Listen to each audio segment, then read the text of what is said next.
আসসালামু আলাইকুম। আজকে দেখাবো চাইনিজ সবজি বা বিয়েবাড়ির সবজি।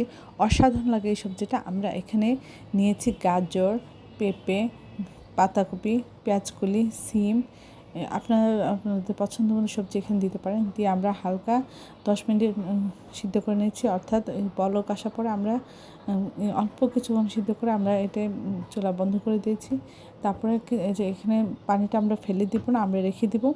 তারপরে আমরা এর মধ্যে কড়াইয়ের মধ্যে পেঁয়াজ কাঁচামরিচ দিয়ে একটু ভেজে নিয়েছি। এর মধ্যে আদা বাটা, আদা চামচ রসুন বাটা দিয়ে কিছুক্ষণ ভেজে এর মধ্যে চিকেন ছোটো ছোটো করে কেটে দিয়েছি। চিকেনটাও একটু ভেজে নিয়েছি। তারপরে এর মধ্যে আদা চামচ হলুদ গুঁড়ো, আদা চামচ ধনিয়া গুঁড়ো দিয়েছি।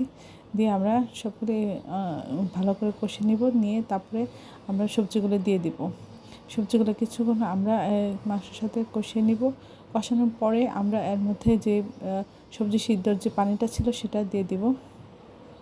দিয়ে আমরা এটা নাড়াচাড়া করে নিব। তারপরে আমরা এর মধ্যে এই যে সবজি সিদ্ধ পানিটা দিয়ে দেবো। দিয়ে একটু জাল করে আমরা এর মধ্যে 2 চামচ কর্নফ্লাওয়ার গুলিয়ে দিয়ে দিব। আর 5-6 চামচ গুঁড়া দুধ দিব।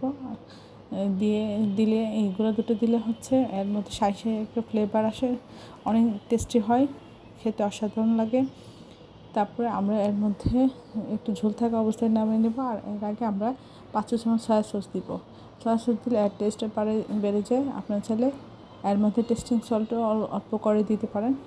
আর এর মধ্যে আধা চামচ আপনার চিনি অ্যাড করতে পারেন।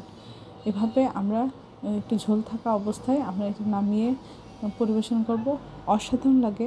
সবাই আমার চ্যানেলটি লাইক এবং শেয়ার দেবেন, সাবস্ক্রাইব করবেন, প্রিয়জনকে বেশি বেশি করে শেয়ার দেবেন, চ্যানেলটি ফলো দিয়ে রাখবেন, তাহলে এর নোটিফিকেশন